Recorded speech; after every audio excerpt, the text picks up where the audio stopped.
প্রাপ্তবয়স্ক ছেলে মেয়ে যদি সাক্ষী রেখে একে আরেকজনকে কবুল করে নেয় তাহলে কি তাদের বিয়ে হয়ে যাবে? যদি বলে আমার মেয়েকে দিলাম। দেখেন, আল্লাহ মাফ করুক, শয়তান যে কতভাবে বিভ্রান্ত করে, এবং এই সমস্ত প্রশ্নগুলো শুনে আমাদের অনেক ভাইরা বলেন এই সমস্ত আলতু ফালতু প্রশ্ন করে। আরে ভাই, আপনার কাছে আলতু ফালতু প্রশ্ন হতে পারে, ওই বেচারার কাছে এই প্রশ্নটা অনেক গুরুত্বপূর্ণ হতে পারে না? একবার রমজান মাসে আমার মনে আছে, আমি দুপুরে মোবাইল, সাধারণত রমজান মাসে দিনের বেলা ফজরের পর একটু এশা টেশা করে তারপর আমরা ঘুমাই আমাদের বাসায় সবাই। তো লম্বা ঘুম দিয়েছি, মোবাইলটা সাইলেন্ট করি। ঘুম থেকে উঠে দেখি একটা নাম্বার থেকে অনেকবার কল, বলে গেছি মানে 15-20 বার হবে, এরকম আরো বেশি হইতে পারে। এতবার কল একটা নাম্বার থেকে।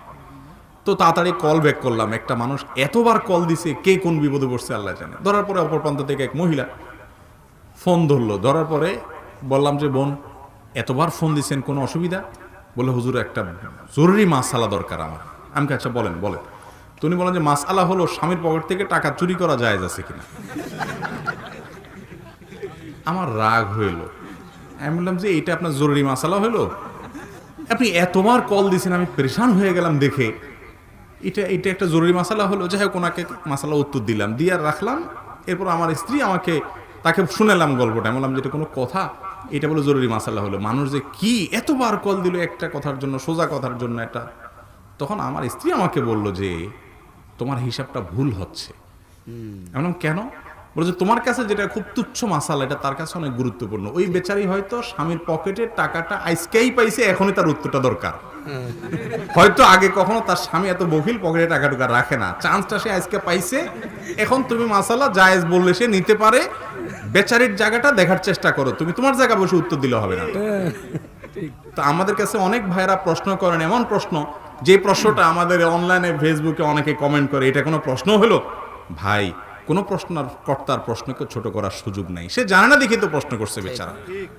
কত রকমের প্রশ্ন আছে, সব প্রশ্নই গুরুত্বপূর্ণ, কোনো প্রশ্নই অগুরুত্বপূর্ণ না যদি কেউ জানার উদ্দেশ্যে করে থাকে, কারণ তা জানার কমতি থাকতে পারে। যাই হোক, মূল কথা হলো যে ভাই, কোনো যুবক যুবতী, অনেকে আছে, অনেক যুবক যুবতীর শয়তান এসে প্রবোধ দেয়। শয়তান তো নানাভাবে বুঝায় যে মুসলমানের সন্তান জেনা তো করবে না, হারামে তো যাবে না। তো বলে যে ঠিক আছে, নিজেরা বিয়ে পড়ে নেয়। কিভাবে বিয়ে পড়বি?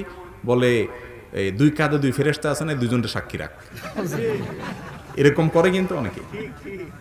আমার কাছে অনেক প্রশ্ন আসছে এরকম, যে অনেকে নাকি এরকম করে, 2 কাঁধে 2 ফেরেশতারে সাক্ষী রেখে বিয়ে করে। আবার অনেকে বলে যে আসমান জমিনের সাক্ষী রেখে বিয়ে কর, আল্লাহরে সাক্ষী রেখে বিয়ে কর। এখন আবার দেখলাম যে তারা নিজেরা নিজেদেরকে হয়তো সাক্ষী রেখে বিয়ে করার কথা মনে প্রশ্ন করছে। এগুলোতে বিয়ে হবে না, এগুলো শয়তানের শয়তানি। আপনাকে নেক্সট শুরুতে শয়তান ধোঁকা দিচ্ছে, জেনা হবে। বিয়ে হতে হলে 2 জন প্রাপ্ত বয়স্ক পুরুষ, আপনি পুরুষ প্রস্তাবক পাত্র, আপনি সাক্ষী হবেন না, আপনি তো নিজে প্রস্তাবক। যে প্রস্তাব দিবে, যে কবুল করবে, তাদের বাইরে আলাদা 2 জন প্রাপ্ত বয়স্ক পুরুষ কি হইতে হবে? সাক্ষী হইতে হবে। সাক্ষী ছাড়া বিয়ে বিশুদ্ধ হবে না। শুধু সাক্ষী হইলেই হবে তা নয়, আবার বিয়ের জন্য আরো যে বিষয়গুলো আছে সেগুলো সম্পাদন করতে হবে। লুকোচুরি করে 2 নম্বরই করে বিয়ে করবেন। আরে যুবক, জীবনে একটা বিয়ে, কেন 2 নম্বরই করে সেটা কালিযুক্ত করবেন? সুন্দর করে করবেন, পয়সা করে কামাই করেন। আর বিয়ের যে প্রেম শয়তান সৃষ্টি করে, এটা আপনাকে বিপদগামী করার জন্য করে। মুসলিম যুবকের তারুণ্যকে ধ্বংস করার জন্য ইবলিসের সবচেয়ে বড় পথ, হাতিয়ার হলো এই জেনার পথ। এটা থেকে বেঁচে থাকা আজকাল কঠিন হয়ে গেছে, সংগ্রাম করতে হবে এবং জমায়ে রাখেন নিজের ভালোবাসাকে বৈধ ভালোবাসার সময় ব্যবহার করার জন্য। আল্লাহ তাআলা আমাদেরকে তৌফিক দান করুন। তাহলে এরকম নিজেদেরকে নিজেরা সাক্ষী বানাতে না বিয়ে করলে কি হবে না? বিয়ে বিশুদ্ধ হবে না। আউটসোর্সিং এর টাকা দিয়ে কোরবানিতে অংশগ্রহণ করা জায়েজ হবে কিনা এবং আউটসোর্সিং এর টাকা হালাল কিনা? আউটসোর্সিং বা ফ্রিল্যান্সিং এর যে উপার্জন, এটা হালাল কিনা? এর উত্তর হলো যে মৌলিকভাবে এটা হালাল। দেখতে হবে আউটসোর্সিং করে আপনি কি কাজ করছেন, ফ্রিল্যান্সিং করে আপনি কি কাজ করছেন। আপনি অ্যাজ এ ফ্রিল্যান্সার যদি একটা হারাম কাজের অর্ডার নেন, ধরেন একটা মদের প্রোডাক্ট, এটা ডিজাইনের কাজ নিয়েছেন আপনি, তাহলে আপনার কাজটা হারাম হবে, এটার উপার্জন হারাম হবে। আপনি একটা পোশাকের ডিজাইনের কাজ নিয়েছেন, আপনার কাজটা, পোশাকটা হালাল পোশাকের ডিজাইনের কাজ নিয়েছেন, আপনার কাজটা হালাল হবে। আপনি ফ্রিল্যান্সিং করে কি কাজ করে দিচ্ছেন ক্লায়েন্টকে, আপনার ক্লায়েন্টকে যে কাজটা করে দিচ্ছেন সেটা যদি কি হয়, হালাল কাজ হয়, তাহলে সেটার উপার্জন আপনার কি হবে, হালাল হবে। আর যদি সে কাজটা হারাম হয় তাহলে তার উপার্জনটাও কি হবে, হারাম হবে। এটা হলো অনেকটা শেয়ার মার্কেটে বিজনেসের মতো। অনেকে এটাও জিজ্ঞাসা করেন যে শেয়ার মার্কেটে ব্যবসা করা জায়েজ আছে কিনা। মৌলিকভাবে শেয়ার মার্কেটে শেয়ার কেনা বেচার ব্যবসা করা এটা জায়েজ আছে।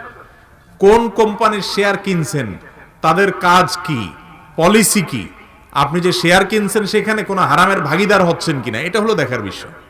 কথার কথা একটা কোম্পানি একটা বৈদ্যুতিক আইটেম আবিষ্কার উৎপাদন করে, তা আপনি সেই কোম্পানির শেয়ার কিনছেন, তারা বিদ্যুতের বিভিন্ন আইটেমগুলো উৎপাদন করে করে এগুলো বিক্রি করে, সেই কোম্পানির শেয়ার কিনছেন কিনা জায়েজ, এটা বেচাও কি জায়েজ। কিন্তু আমাদের দেশের শেয়ার মার্কেট এটা অবশ্য দুনিয়ার অন্য 10টা শেয়ার মার্কেটের মতো না।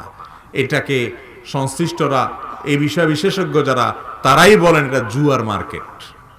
তো এটার কথা আমি সাধারণ শেয়ার আন্তর্জাতিকভাবে বা যেখানে সত্যিকারের যে শেয়ার কেনা বেচা হয়, জুয়ার মতো কোনো কারবার নাই, সেই কথা বলছি, কমন কথা বলছি, সাধারণ মাসালা বলেছি। ফ্রিল্যান্সিংটা এরকম, যদি আপনি হালাল কাজ করেন তাহলে তার মাধ্যমে উপার্জনটা হালাল হবে। আপনি 10টা কাজ করছেন, 2টা হালাল করছেন, 8টা হারাম করছেন, তো 2টার টাকা আপনার হালাল, বাকিটা হারাম। কথা কি বুঝাতে পারছি? কোন মসজিদের ওয়াকফ করা জায়গা ক্রয় বিক্রয় করা যাবে কিনা? কোন মসজিদের জায়গা যদি ওয়াকফ করা হয়, আল্লাহর জন্য, আল্লাহর ঘরের জন্য মসজিদ দান করা হয়েছে, ওয়াকফ করা হয়েছে, এই ওয়াকফ করা জমি কখনো বেচা যাবে না, এটা কখনো বিক্রি করা যাবে, এটা পরিবর্তনও করা যাবে। একজন ওয়াকফ করে চলে গেলেন, আপনি মসজিদ কমিটির লোকজন, আপনি বেচে আরেক জায়গায় মসজিদ করলেন, জায়েজ হবে? এটা জায়েজ হবে না। ওয়াকফের জমিন বেচা কেনা পরিবর্তন করা এটা জায়েজ নাই।